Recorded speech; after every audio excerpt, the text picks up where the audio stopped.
नमस्कार, आप देख रहे हैं आपका अपना युग करवट न्यूज चैनल। आपके साथ मैं हूं पूजा तेवतिया। पेश है आज का हमारा न्यूज बुलेटिन। आइए नजर डालते हैं आज की हेडलाइंस पर। फेक न्यूज पर प्रधानमंत्री का बड़ा बयान, इसे देश के लिए खतरा बताया। कुश्ती खिलाड़ी की हत्या करने वाला पुलिस की गोली का शिकार बना। और छठ महापर्व की हो गई शुरुआत, सजने लगे घाट। प्रदेशों के गृह मंत्रियों का चिंतन शिविर समाप्त हो गया है। 2 दिन तक हुए इस शिविर का आयोजन फरीदाबाद में किया गया था। इसको प्रधानमंत्री नरेंद्र मोदी ने वर्चुअल संबोधित किया। उन्होंने राज्यों से एक दूसरे से सीख लेने की बात कही। प्रधानमंत्री नरेंद्र मोदी ने हरियाणा के फरीदाबाद जिले में हो रहे सभी राज्यों के गृह मंत्रियों के चिंतन शिविर को वीडियो कॉन्फ्रेंसिंग के जरिए संबोधित किया। फरीदाबाद के सूरज कुंड में 2 दिन का चिंतन शिविर आयोजित हुआ, जिसका आज अंतिम दिन रहा। इस दौरान प्रधानमंत्री नरेंद्र मोदी ने कहा कि हर राज्य को एक दूसरे से सीखना चाहिए। बेहतर तालमेल की ये बहुत ज़रूरी है। संविधान की मूल भावना भी यही है। प्रधानमंत्री ने चिंतन शिविर को वर्चुअली संबोधित करते हुए कहा कि जब देश का सामर्थ्य बढ़ेगा तो हर नागरिक का सामर्थ्य भी बढ़ेगा ही। यही सुशासन है, इसमें राज्यों की बहुत बड़ी भूमिका है। उन्होंने कहा कि संविधान में भले ही कानून और व्यवस्था राज्यों का दायित्व है, लेकिन ये देश की एकता अखंडता के साथ ही जुड़े हुए हैं। हर राज्य एक दूसरे सीखे और एक दूसरे से प्रेरणा ले। सूरज कुंड में हो रहा गृह मंत्रियों का ये चिंतन शिविर कोऑपरेटिव फेडरलिज्म का भी एक उत्तम उदाहरण है। हर एक राज्य एक दूसरे से सीखे, एक दूसरे से प्रेरणा ले,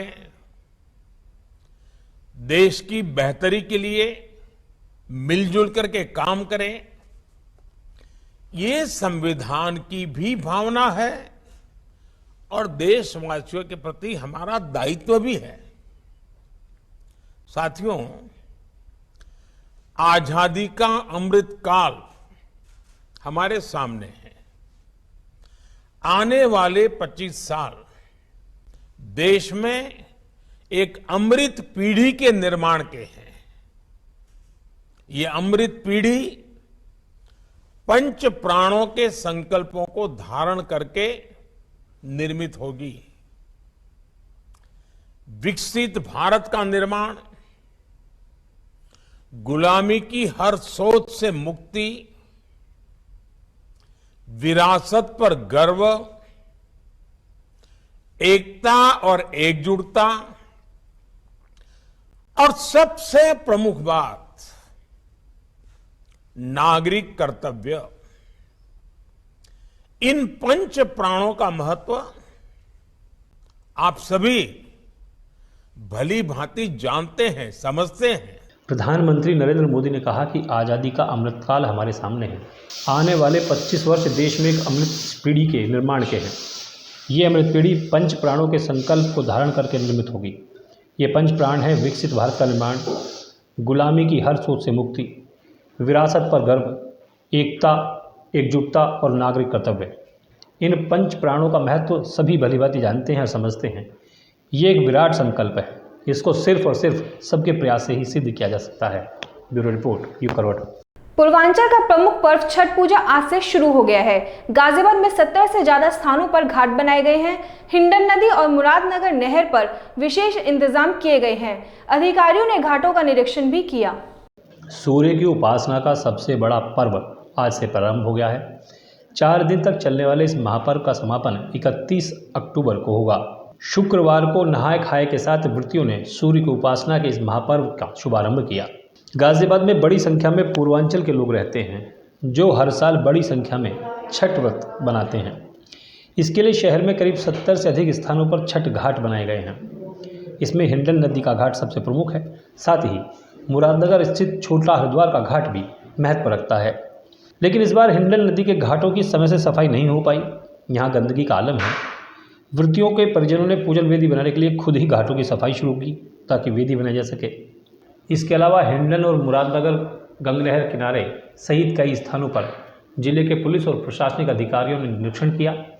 उन्होंने छठ को देखते हुए श्रद्धालुओं की सुविधाओं के लिए आवश्यक दिशा निर्देश जारी किए। ब्यूरो रिपोर्ट, यूग करवट। गाजियाबाद के एसएसपी मुनिराज ने साप्ताहिक परेड में सलामी ली। इसके बाद उन्होंने पुलिस लाइन में मेस का निरीक्षण किया।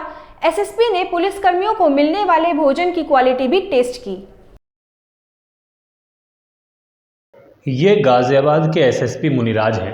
अक्सर बाजारों में और सड़कों पर पुलिस बल के साथ गश्त करते दिख जाते हैं। रोज अपने कार्यालय पर बैठकर जनता की समस्याएं भी सुनते हैं।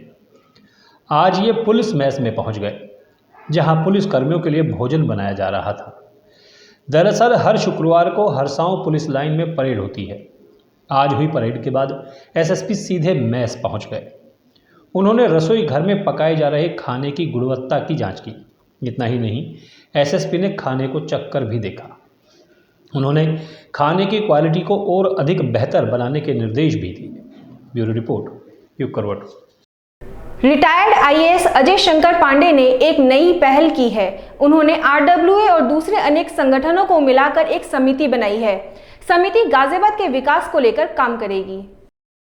शहर में सकारात्मक वातावरण का निर्माण करने के लिए आरडब्ल्यूए की पहल पर मनन धाम स्थित शहीद स्मारक पार्क पर विभिन्न संगठनों की मंथन बैठक हुई। इसमें जिले के समग्र विकास को लेकर विचार रखे गए। बैठक में गाजियाबाद के पूर्व जिलाधिकारी और वरिष्ठ आईएएस रहे अजय शंकर पांडे ने शिरकत करते हुए अपने प्रशासनिक अनुभव भी साझा किए। या जिस फील्ड में भी अपने अपने लोग समाज में कार्य कर रहे हैं किसी न किसी रूप में, उनको एक साथ इकट्ठा करके गाजियाबाद के विकास के लिए क्या किया जा सकता है, ये एक पहल कर्नल त्यागी और श्री पांडे जी ने करी है। ये बहुत अच्छी पहल है। काफ़ी मात्रा में लोग आए हुए हैं और ये जो आज का कार्यक्रम है, इससे एक मैसेज जाएगा, आप लोग देंगे, आप लोग और लोगों को जो जोड़ेंगे। तो कई बार क्या होता है कि हम अपने विकास के लिए, शहर के विकास के लिए, अपने क्षेत्र के विकास के लिए जो समस्याएं सरकारी विभागों को देते हैं, उसमें कंट्रोवर्सी हो जाती है। कई बार आप कुछ कहते हैं, दूसरा कुछ कहता है। तो ये समिति का गठन जो हुआ है या हो रहा है, ये इस बात के लिए एक मंच बन जाएगा कि हम सारे लोग मिलकर उस समस्या को कि मूल रूप में क्या समस्या है और उसका क्या सुझाव हो सकता है, उसका क्या निराकरण हो सकता है, इसको हम आगे बढ़ाएंगे। इसलिए इस बात के लिए मैं बहुत बहुत धन्यवाद देना चाहूँगा। अजय शंकर पांडे ने बैठक की अध्यक्षता करते हुए गाजियाबाद के ऐसे सक्रिय संगठनों की एक समिति बनाई जो शहर के विकास को लेकर सौहार्दपूर्ण माहौल में काम कर सकेंगे। उन्होंने कहा कि प्रशासन के सहयोग से संगठन द्वारा विभिन्न गतिविधियों का आयोजन किया जाता है। कर्नल टीपीएस त्यागी ने बताया कि समन्वय समिति की रूपरेखा को लेकर इसके कार्य वर्क ऑफ स्कोप क्या है, इसको लेकर बैठक में मंथन किया गया। यह समिति आपसी विवादों पर नियंत्रण करने के साथ ही जिले के समग्र विकास में अपना योगदान देगी। इस गोष्ठी में विभिन्न आरडब्ल्यूए, सामाजिक संगठन, व्यापार मंडल, कॉलेज एसोसिएशन के प्रतिनिधियों ने भाग लिया। ब्यूरो रिपोर्ट, यूग करवट। लोनी में राजनीतिक चहल पहल शुरू हो चुकी है। यहां 6 नवंबर को राष्ट्रीय लोकदल के अध्यक्ष जयंत चौधरी की जनसभा होगी। इसकी तैयारी को लेकर पूर्व चेयरमैन मनोज धामा ने बैठक की, जिसमें हजारों लोग शामिल हुए। 6 नवंबर को राष्ट्रीय लोकदल अध्यक्ष जयंत चौधरी की लोनी में जनसभा होगी। इसके लिए पूर्व नगरपालिका अध्यक्ष मनोज धामा ने बेहटा हाजीपुर कैंप कार्यालय पर एक सभा का आयोजन किया। सभा में राष्ट्रीय लोकदल के सैकड़ों कार्यकर्ताओं और मनोज धामा के समर्थकों ने शिरकत की। मनोज धामा ने कार्यकर्ताओं से रालोद मुखिया की जनसभा को ऐतिहासिक बनाने का आह्वान किया। उन्होंने कहा कि लोनी के आने वाले निकाय चुनाव का बिगुल आज से बजा दिया गया है, जिसका आगाज़ 6 नवंबर को होने वाली जनसभा से होगा।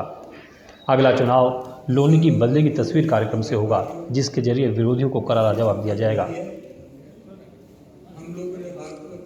मनोज धामा ने कहा कि लोनी में हर वर्ग त्रस्त है। उन्होंने कहा कि जो नेता नगरपालिका के द्वारा कराए जाए कार्यों में बाधा डाल रहे हैं, उनके लिए यहाँ से एक कड़ा संदेश है। जो योजनाबद्ध तरीके से मुकदमे लिखवा रहे हैं, जो झूठे मुकदमे में जेल भिजवा रहे हैं, उनको भी लोनी की जनता के सामने उनका चेहरा उजागर किया जाएगा। इस दौरान अन्य वक्ताओं ने भी अपने विचार रखे और विरोधियों को जनता के माध्यम से करारा संदेश दिया। ब्यूरो रिपोर्ट, यूग करवट। राष्ट्रीय लोकदल ने संगठन में फेरबदल किया है।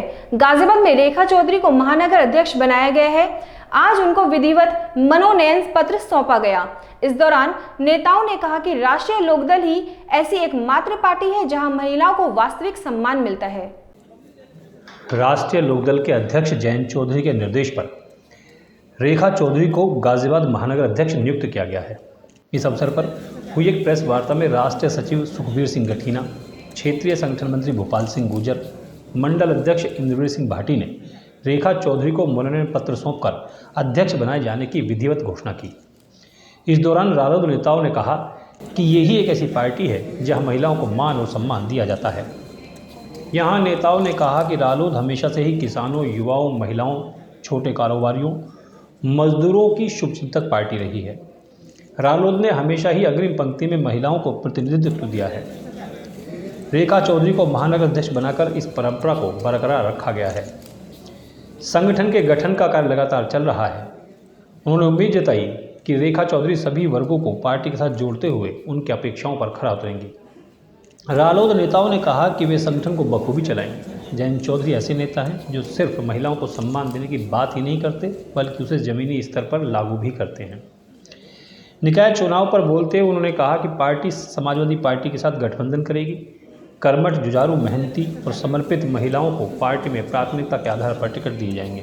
साथ ही संगठन में उनका प्रयास होगा कि अधिक से अधिक महिलाओं को पार्टी के साथ जोड़ा जाए। ब्यूरो रिपोर्ट, युग करवट। गाजियाबाद में अखिल भारत वर्षीय ब्राह्मण महासभा विवाह परिचय सम्मेलन करेगी। यह आयोजन 19 और 20 नवंबर को किया जाएगा। इसके लिए 10 नवंबर तक रजिस्ट्रेशन किए जा रहे हैं। महासभा की तरफ से कार्यक्रम की पूरी जानकारी दी गई। अखिल भारतवर्षीय ब्राह्मण महासभा द्वारा 19 और 20 नवंबर को 14वां विवाह परिचय सम्मेलन किया जाएगा। एक प्रेस वार्ता में इसकी जानकारी देते हुए बताया गया कि परिचय सम्मेलन के 10 नवंबर तक पंजीकरण किए जाएंगे। ये 19 और 20 नवंबर को है और सुबह 9 बजे से दोनों दिन 9 बजे से 4 बजे तक हमारे कार्यक्रम चलेगा। ये अग्रसेन भवन लोहिया नगर गाजियाबाद, अग्रसेन भवन लोहिया नगर गाजियाबाद में होगा। परिचय सम्मेलन अग्रसेन भवन में होगा, जिसमें 500 के करीब युवक युवतियों के शामिल होने की संभावना है। इस दौरान ब्राह्मण गौरव पत्रिका का प्रकाशन भी किया जाएगा। 19 नवंबर को सम्मेलन का उद्घाटन महासभा के राष्ट्रीय अध्यक्ष गोपाल दत्त शर्मा, पूर्व जज जी.के. शर्मा और पूर्व मंत्री सतीश शर्मा करेंगे। आप लोग हमें सहयोग करेंगे। देखिए, वैसी न्यूज़ तो अब मैं कहना नहीं चाहिए, आप सब लोग जानते हैं, जो जिससे लोग बहुत एकदम पढ़ते हैं उसको तो आप छापते ही हैं, लेकिन ये समाज के कार्यों पे आज की आवश्यकता है। आज आप देखते हैं जो ये वो चलते रहते हैं ऑनलाइन बेंच के, कितने इसमें फ्रॉड हो रहे हैं। आज मैंने पेपर में पढ़ा फ्रॉड हो रहे हैं। और ये कार्यक्रम ऐसा है, इसमें आमने सामने लोग होते हैं और हजारों की संख्या में होते हैं। आपको पता है, जो पुराने लोग हैं सबको मालूम है कि कुलदीप जी हैं, आप लोग हैं, आप आते रहे, जो आप लोग आते रहे वो जानकारी है उन्हें कि उसमें जब सैकड़ों की संख्या में लोग होते हैं तो कोई फ्रॉड करते हुए भी डरता है। इस जिले के बाहर से आने वाले युवक युवतियों और उनके परिजनों के ठहरने और भोजन की व्यवस्था समिति द्वारा निःशुल्क की जाएगी। इसके अलावा सम्मेलन वाले दिन भी भोजन की व्यवस्था की गई है। परिचय के उपरांत जोड़ा विवाह करना चाहेगा, समिति उसकी व्यवस्था करेगी। ब्यूरो रिपोर्ट, युग करवट। टीला मोड़ थाना क्षेत्र में एक होटल पर विवाद हुआ था, जिसमें पूर्व कुश्ती खिलाड़ी की हत्या कर दी गई थी। हत्या के मुख्य आरोपी को पुलिस ने मुठभेड़ के बाद गिरफ्तार कर लिया है। उसके साथियों की तलाश की जा रही है। 25/10/2022 को थाना क्षेत्र टीला मोड़ में समय करीब 9 बजे बिहारी ढाबे के सामने एक व्यक्ति को ईंट से कुचल करके हत्या कर दी गई थी, जो बाद में पहचान जिसकी हुई थी जावली थाना क्षेत्र टीला मोड़ के रहने वाला था। इस हत्या में एक वीडियो वायरल हुई। इस वीडियो वायरल के माध्यम से हम लोगों ने जो व्यक्ति घटना किया उसकी पहचान कल्लू पंडित उर्फ चिरंजीव शर्मा के रूप में हुई थी। इसको गिरफ्तार करने के लिए टीमें लगाई गई थी। आज टीला मोड़ पुलिस के द्वारा इसको गिरफ्तार कर लिया गया था। इससे पूछताछ में इसने बताया कि गाड़ी पार्किंग को लेकर के वहाँ इससे विवाद हुआ था और विवाद बढ़ते बढ़ते यहाँ तक पहुँचा था कि इसने ईंट से कुचल करके उसकी हत्या कर दी गई थी। इसके 2 साथी इस घटना में और थे। पूछताछ में इसने ये भी बताया कि जो गाड़ी घटना में प्रयुक्त हुई है वो भनेड़ा खुर्द के जंगल में इसने छुपा रखी है। जब आज टीला मोड़ थाने की टीम गाड़ी बरामद करने के लिए इसको लेकर के आई थी, उसी दौरान मौका पा करके उप निरीक्षक सुभाष की सर्विस पिस्टल लेकर के भागने लगा। जब पुलिस टीम के द्वारा इसको घेर के पकड़ने का प्रयास किया गया तो इसने जान मारने की नीयत से पुलिस टीम पर फायर कर दिया गया। कर दिया। जवाबी फायरिंग में जब पुलिस ने फायर किया तो इसको दाहिने पैर में गोली लगी है। इसको तत्पश्चात इसको पुलिस टीम के द्वारा गिरफ्तार कर लिया गया है और इससे छीना गया पिस्टल बरामद कर लिया गया तथा घायल को हॉस्पिटलाइज करा दिया गया है। अग्रिम वैधानिक कार्रवाई की जा रही है। तो आज के लिए बस इतना ही। गाजियाबाद और देश विदेश की खबरों के लिए देखते रहिए युग करवट और पढ़िए आपका अपना युग करवट न्यूज़पेपर। युग करवट चैनल को लाइक करें, सब्सक्राइब करें और कमेंट जरूर करें। आपके कमेंट हमारे लिए बहुत महत्वपूर्ण है। नमस्कार।